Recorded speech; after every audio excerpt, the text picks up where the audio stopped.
Hello and welcome to Talks with Toni, our weekly segment where we have our Executive Director, Toni Johnson Simpson, telling you about all the happenings at Friends of the Family. So obviously I'm not Toni, but I'm filling in for her today. She is busy working over at our Transitional Housing Program, which is our newest program for clients. We're so excited. So my name is Randi Skinner, and I'm the Director of Marketing and Development here at Friends of the Family. And today I'm so excited because we have one of our board members, longtime board members, our advocates, our supporters. I mean, so many words to describe Dr. Linda Marshall here.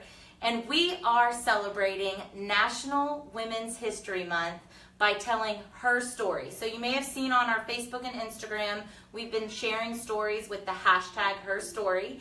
And it's really to honor and recognize and just give a big shout out to all of the women that are making a difference for victims of domestic violence and sexual assault here locally in Denton County at our agency and really across the nation. It's pretty incredible. So Dr. Marshall, I will just hand it over to you and kind of introduce yourself and how you first got connected to our agency. Well, thank you so much for having me, Randi. I've been with Denton County Friends of the Family off and on the board since 1994.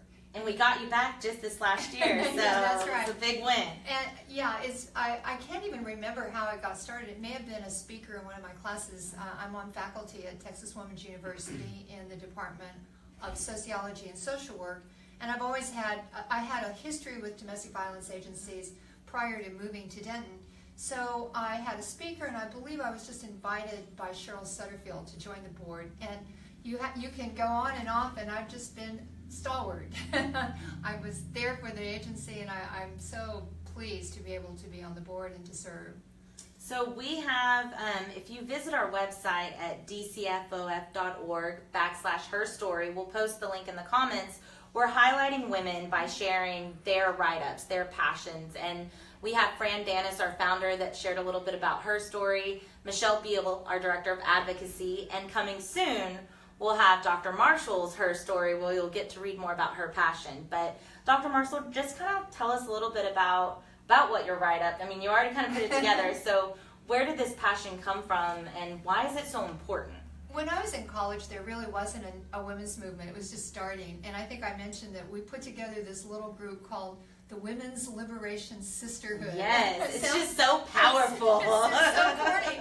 But there were like 12 of us. But we were strong, and we were just learning. And as the women's movement evolved, one of the big focuses has been domestic violence and sexual assault, and bringing those out of the darkness, out of the closet, talking about solutions, and not just seeing it as some inevitable part of being female. These are things that are socially created, and they can be socially eliminated. And if anybody's feeling kind of pessimistic or depressed, I can tell you from experience, things have changed immensely.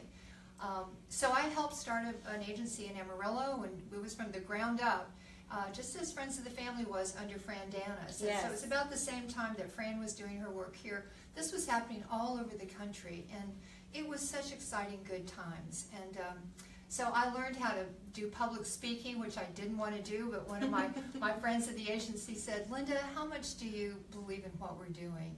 And I said, "Totally." And she said, "Well then, get out there." And that really enabled me to move into college teaching, because I wasn't a public speaker until my passion gave me the courage to do it. And I started being able to ask people for money, which you have to do too. We like that part. Got to do it. And so being a part of this agency since '94 has just meant the world to me. It really has. And we've been through so many wonderful changes, and I use my role and my work with the agency to illustrate a lot of concepts in my teaching. And I teach a family violence class, and almost every semester I have at least 2 or 3 students who embark upon a career in this field because they get inspired. I have speakers from the agency.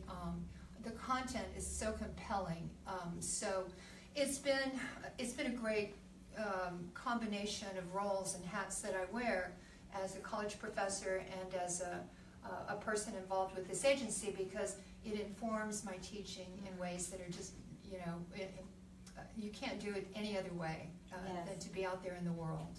That's incredible. And you know, we get to reap the benefits of those fires that are lit in your class. I mean, I think there's been numerous interns, volunteers. I mean, I know we even have staff that part of their story is saying, well, I was sitting in Dr. Marshall's class and the fire was lit and the passion started going. And, you know, I think that it's really incredible just that you're creating a legacy and you're allowing for victims and survivors and advocates to really have the stepping stones as we move forward. And like you said, it's come a long way. It makes me feel so good for you to say that. I appreciate it. I thank you so much because it is bigger than any one of us.